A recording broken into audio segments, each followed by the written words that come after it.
Okay, I'm going to start with this video showing you some collage work I did in January at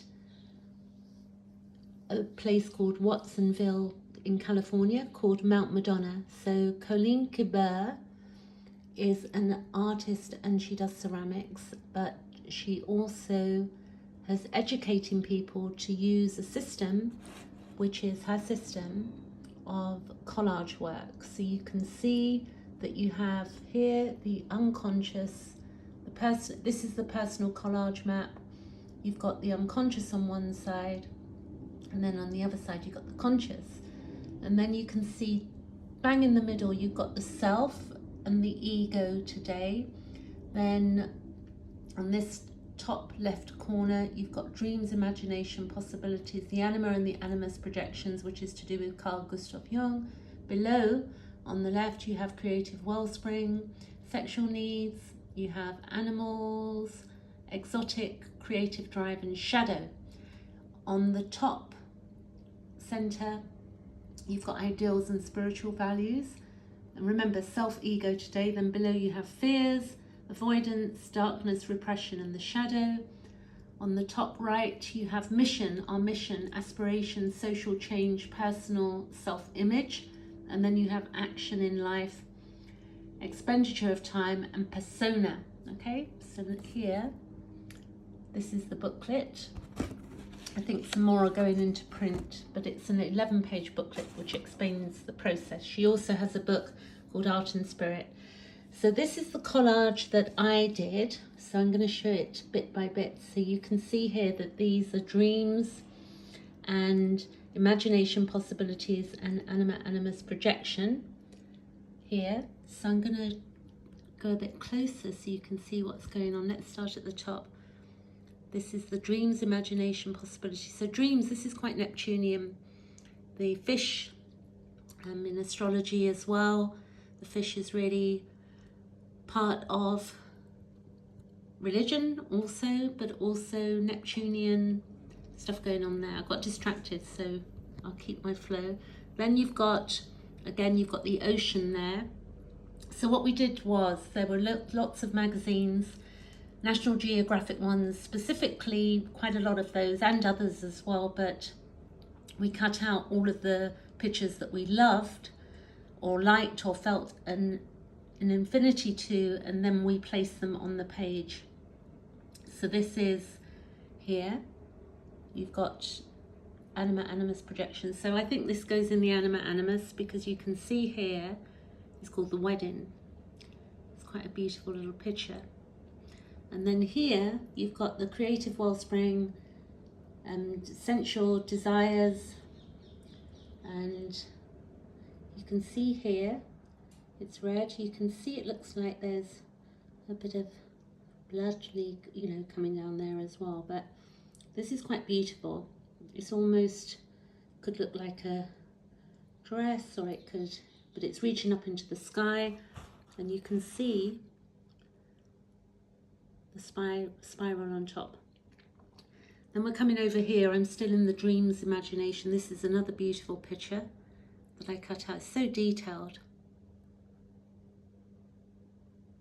So I probably have a lot more to say about this, but I'm just going to run through it first. This is also the creative wellspring and dreams. It's in the middle there. That's a beautiful little picture. You can see that it's got angels up there as well, creative wellspring.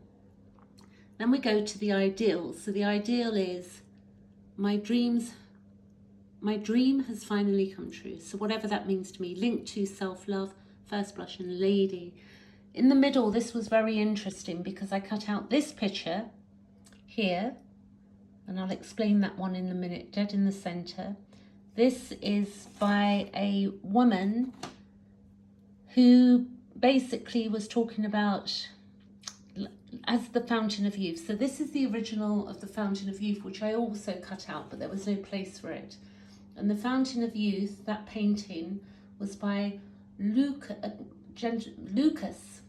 Cranax, if I'm pronouncing it right, 1546, and it was called the Fountain of Youth, which is a very interesting picture you can look at online. So people go into by the fountain and they come out and they become youthful. And this picture here was a picture that was done and almost like copying that picture. And it's a fountain, you can see there the fountain, but you can see the missiles. It's the end, sort of like the being done with patriarchy. It's got the moon there, it's beautiful.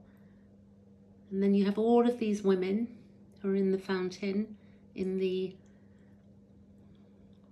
around, and then they come out the other side. So this is a very different throw on it. I'll explain this more. Then you've got, I put underneath, which is, so actually that would be my self-ego. I hope I'm not jumping around too much for you, but whoever's watching. So then I've got people will talk, and then I've got here, she puts a new spin on waste not, want not, by treating trash as a valuable resource. So often what we think is trash can be a valuable resource. This section here are fears, avoidance, darkness, repression, and shadow. So, you know, this is quite patriarchal, that image. It's got wings as well. The feminine, where, you know, the woman, to me, she looks like maybe her face is covered, where women just have to accept certain things or say, agree with things, or they've experienced things that were a shadow. And a lot of women will know what I'm referring to there, where we've had to really just go along with things that we've had to avoid, standing up for ourselves out of fear and stuff like that. So the image was very powerful to me. Very difficult for me to put that image there as well. This one, which I didn't know until afterwards, is Georgia O'Keeffe, and it's beautiful, it's light. So this is going into my action in life, that side over there. So I'm going to go back to this. You've got mission, action in life. So my mission, my action in life is up here. So the action where I see the skies being sprayed, that really disturbs me. So my action, aspiration, social change, okay? Social change of not being destructive, and that we've got the beautiful trees as well. And you can see there's more trees there. So that's very much in tune with nature. And then we have the nature of the sky. And then the thing is that often I'm seeing, as many of us, trails in the sky, wondering what they are, which is quite damaging for us, I do believe. Then we have, finally, action in life. So the action in life is, this is light, Georgia O'Keeffe, then and now, and then this stuff we need in order to operate, and then some beauty there as well. And I think that this one I want to bring to your attention, that this is Frida Toranzo Jaeger's 2022 painting, and it's called The End of Capitalism, and the End of Capitalism, the Future. Is an oil and an embroidery on canvas, and it measures 104 roughly centimeters by 82 inches, 104 by 82 inches. And this work reimagines Lucas Cranach's 1546 painting, The Fountain of Youth.